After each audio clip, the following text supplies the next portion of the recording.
नमस्कार सखींनो, मी अनुराधा. तुमचं या खवयगिरीमध्ये म्हणजेच राधास खाद्य संस्कृतीमध्ये सर्व सखींचं स्वागत आहे. आजचा मेनू आहे मिसळ पाव.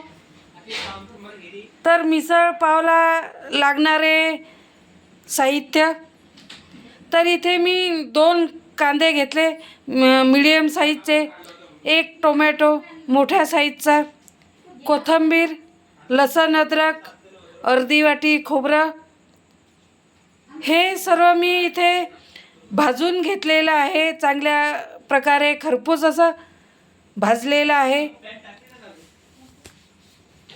त्याच्यानंतर चणे मठ मिक्सवाले इथे मी सकाळी भिजू घातले होते, पण इथे साधारणतः मोड आलेले कडधान्य घ्यायचे. त्याच्यानंतर चिवडा, खट्टा मिठा चिवडा, ब्रेडचं 1 पाकिट आणि मसाला, सुहाना मसाला मिसळ घेतलेला आहे.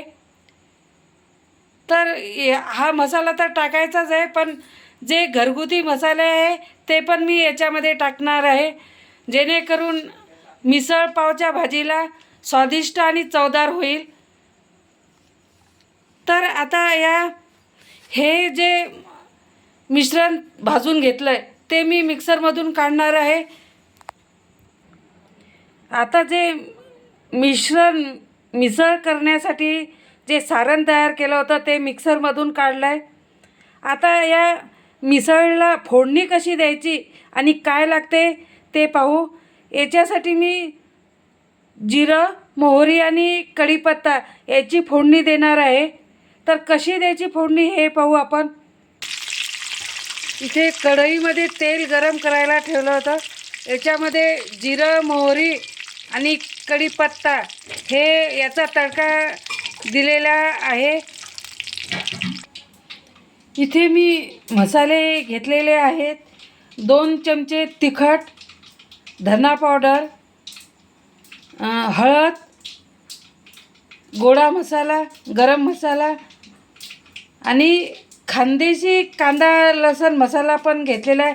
हे घरगुती मसाले झालेत. त्याच्यानंतर इथे मी मिसळ पावचा मसाला पण घेतलेला आहे. आता याच्यामध्ये हे सर्व मसाले, तिखट हे मी याच्यामध्ये टाकलं आहे. हे एकजीव करायचं आहे. थोडंसं 2 मिनटं फ्राय होऊ द्यायचं आहे, कलसून घ्यायचं आहे. त्याच्यानंतर हे जे ग्रेव्ही केली मिक्सरमधून काढली ते पण याच्यामध्ये टाकायचं आहे. ते पण एकजीव करायचं आहे. चांगलं 2 मिनटं एकजीव करून घ्यायचं आहे, जेणेकरून झणझणीत तर्री आली पाहिजे या मिसळला. अशा प्रकारे ही ग्रेव्ही कलसल्या जाते. छान असा सुगंधही येतोय. याला तेल सुटायला लागलेलं आहे.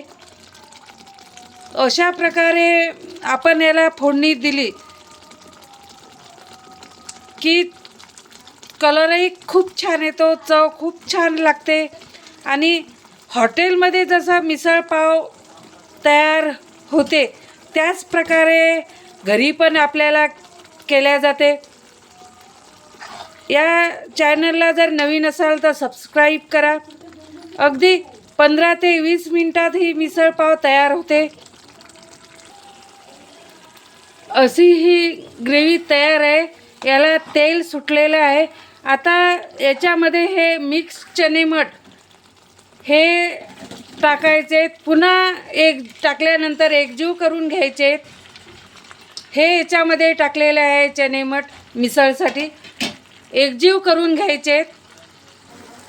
आता या ग्रेव्हीमध्ये चणे मठ मिसळ हे टाकलेलं आहे.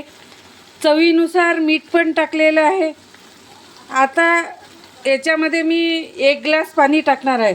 जेणेकरून हे चांगल्या प्रकारे शिजल्या गेले पाहिजे आणि रुचकर पण लागलं पाहिजे. तर मी याच्यामध्ये 1 ग्लास पाणी टाकणार आहे. याच्यामध्ये 1 ग्लास पाणी टाकल्यानंतर आपण याला 10 ते 15 मिनटं शिजू देणार आहे, जेणेकरून ही मिसळ तयार झाली पाहिजे. आहा, काय सुंदर दिसते मिसळ आणि कलरही खूप छान आलेला आहे, सुगंधही खूप छान येतो आहे. आपण याला 10 ते 15 मिनटं शिजू देऊ. याच्यानंतर हे मिसळ तयार झाल्यानंतर याच्या पुढची जी प्रोसेस आहे, हे मिसळ झाल्यानंतर पाहू आपण. इथे आता मी मिसळच्या सजावटीसाठी इथे 2 कांदे बारीक चिरून घेतलेत, कोथिंबीर आणि खट्टा मिठा तिखट हा चिवडा घेतलेला आहे या मिसळच्या सजावटीसाठी. आता ही झाली मिसळ तयार. याला 10 ते 15 मिनटं झालेत. मी गॅस बंद करणार आहे. गॅस बंद केला आहे. ही झाली रुचकर अशी मिसळ पाव. अतिशय स्वादिष्ट झणझणीत मिसळ पाव तयार आहे.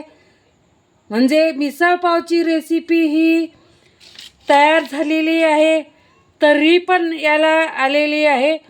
तर मी याला ताटामध्ये सर्व करणार आहे.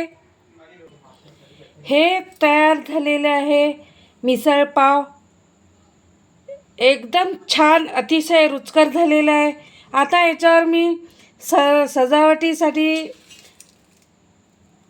थोडासा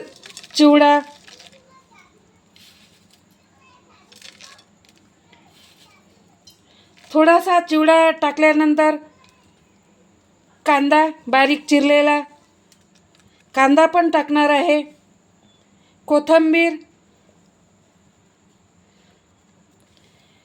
कोथिंबीर पण टाकली आहे. झणझणीत अशी मिसळ पावची रेसिपी तयार आहे. आजचा मेनू आहे मिसळ पाव. नवीन असाल तर सबस्क्राईब करा. राधास खाद्य संस्कृतीला लाईक करा, शेअर करा, सबस्क्राईब करा आणि असेच नवीन नवीन वेगवेगळ्या प्रकारचे व्हिडिओ पाहत राहा आणि राधास खाद्य संस्कृतीमधले पदार्थ पहा, खात राहा आणि बनवत राहा. धन्यवाद.